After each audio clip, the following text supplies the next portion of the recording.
Hello everyone. So day 18 and today I have March 21st Indian Express newspaper and again the very important page of this newspaper, that is Indian Express explained page.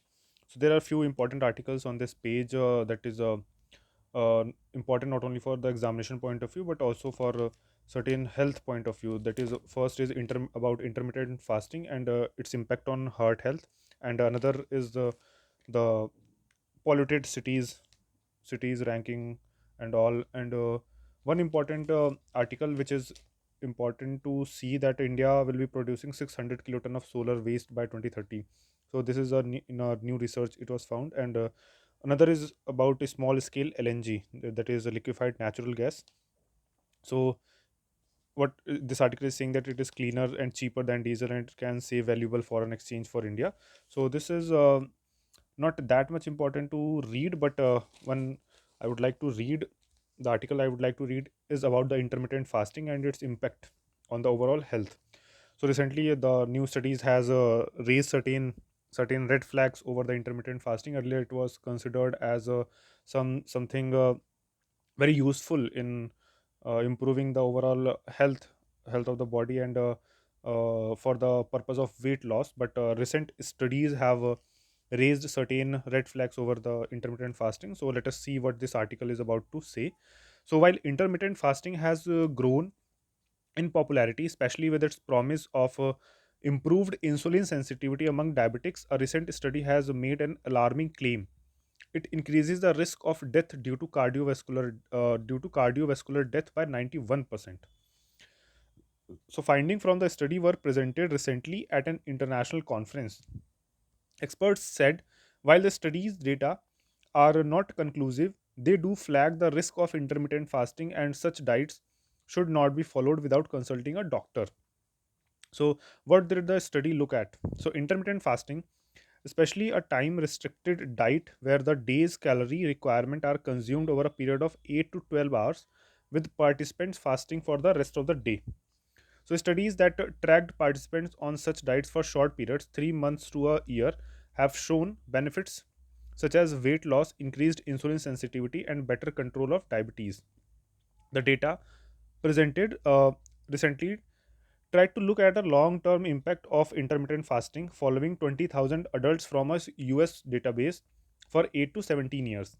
It found that people who ate all of their food in less than 8 hours per day had a 91% higher risk of death due to cardiovascular disease. Among people already living with the heart disease, intermittent fasting increased the risk of death due to heart disease and stroke by 66%. Okay, so if you do not have any heart related problems, your chances of increasing cardiovascular death due to intermittent fasting was 91%. And if you have you are suffering from a certain heart disease, then the chances will be increased by 66%. Okay, so that is a great number. So why can intermittent fasting be harmful? So Anup Mishra, the chairman of Fortis C Doc Hospital for Diabetes and Allied Sciences, New Delhi, offered some explanations.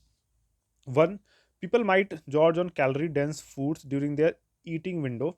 One of the main the reasons the diet is popular is because people believe they can eat whatever they like during the 8-hour window.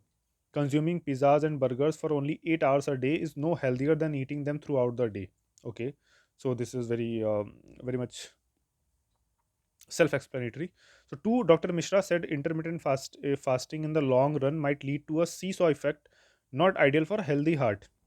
Every time you consume a meal, there is a spike in sugar level. People with a flatter line for insulin release have better cardiovascular outcomes than those with a variable line. Okay, so these are two very logical explanation that is being given.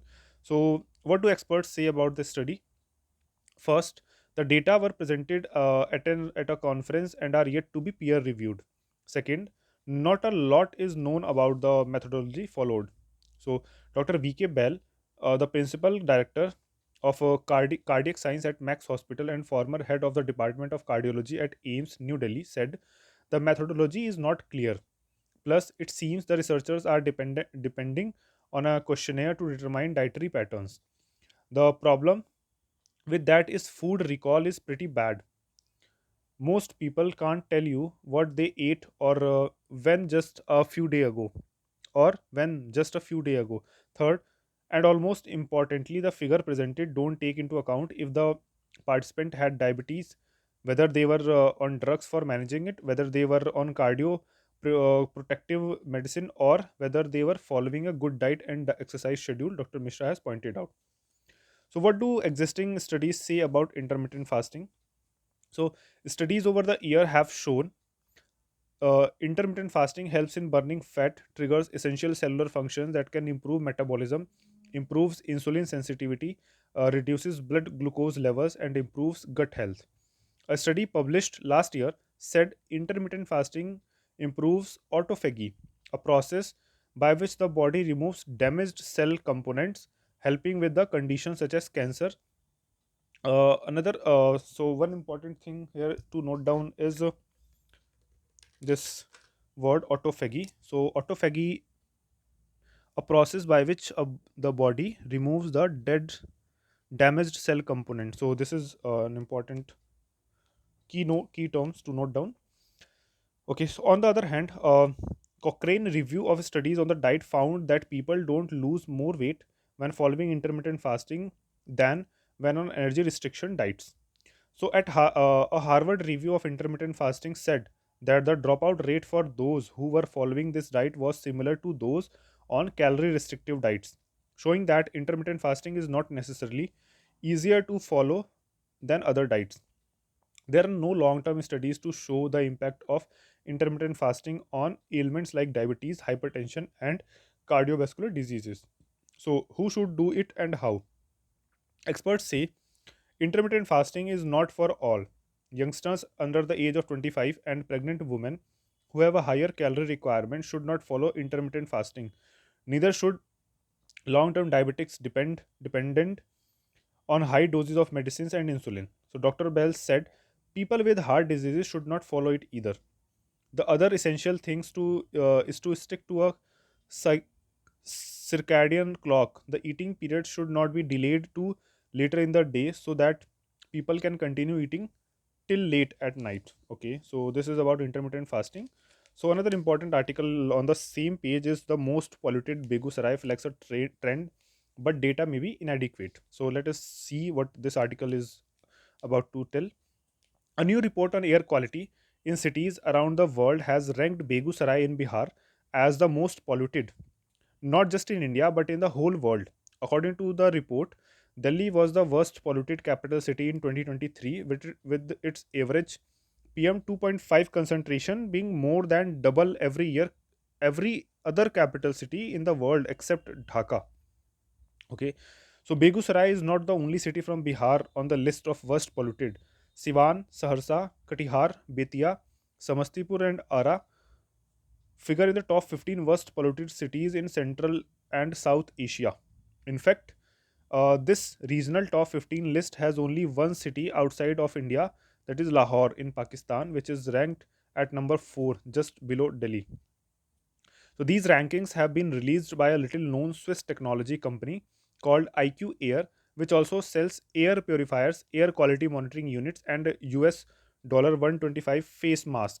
Okay. So the rankings have been made by using the data obtained from ground level air monitoring stations and aggregated from a combination of regulatory air quality monitoring equipment and low cost air quality sensors operated by a diverse range of entities, including government agencies, educational institutions, non-profit organizations, and even individual citizens. Okay, so why Begusarai? So there is nothing very special about Begusarai, located in eastern Bihar. It is not an industrial town, and it does not have any obvious source of local generation of pollutants. So this is also true for of the other Bihar towns in the most polluted list. So what makes Begusarai the most polluted of all? So we do not have very good data on the sources of pollution in these towns. These are not heavily industrialized areas, and I would suspect they would not have very high vehicular emissions as well. So if I have to make an intelligence guess, I would say that the bulk of these pollutants might be coming from the solid fuel burning. So Sachidanand Tripathi, the professor in the Department of Civil Engineering and Department of Sustainable Energy at IIT Kanpur, said solid waste burning could also be a major contributor, he said. So Dr. Tripathi, one of the India's most eminent experts on air pollution, said that despite the success of schemes such as Ujjwala in many parts of the country, a significant number of rural households may be still burning solid fuels for cooking. Also, towns in Bihar are affected by pollutants that are transported from northern region, that is Punjab, Haryana, Delhi, Uttar Pradesh, during some season because of the atmospheric conditions, he said. So some are trending, some are saying that the data is insufficient. So let us see what is this data is all about. So the general trend in these rankings is not very different from what has emerged in similar assessment in the past by the World Health Organization, WHO, or academic and research institutions. Several locations in Bihar have also figured in previous list of towns with the worst air quality in India. However, zeroing in on a particular city or town as the worst polluted may not be the entirely accurate. The data that is publicly available comes from relatively few monitoring stations. The most dense network of air quality sensors and monitors in Bihar has been set up by the Dr. Tripathi's team at IIT Kanpur in association with the state and central governments, with at least one monitoring station in every block of the state. So more than 500 monitoring have been collected collecting air quality data from Bihar for the past 1 year, but this data is not yet in the public domain. The network called Amrit, or ambient air quality monitoring over rural areas using indigenous technology, was formally inaugurated only this month by Bihar Chief Minister Nitish Kumar. So this is important thing to know. And what is this network called? This network is called Amrit, which whose full form is ambient air quality monitoring over rural areas using indigenous technology. So annual and seasonal averages from this data set show that several districts in Bihar were considerably more polluted than Begusarai. So the differences in pollution levels in various towns of Bihar are not that much. No one no one town seems to be significantly more polluted than the other. It is only now that this area is being monitored properly, and it will take some time for a good assessment to be made about the causes and reasons for bad air quality in this area, Dr. Tripathi has said. So, this is about this pollution, most polluted city in Asia and Central Asia. Okay, so this is all from today's newspaper. We will see March 22nd newspaper very soon. Till then.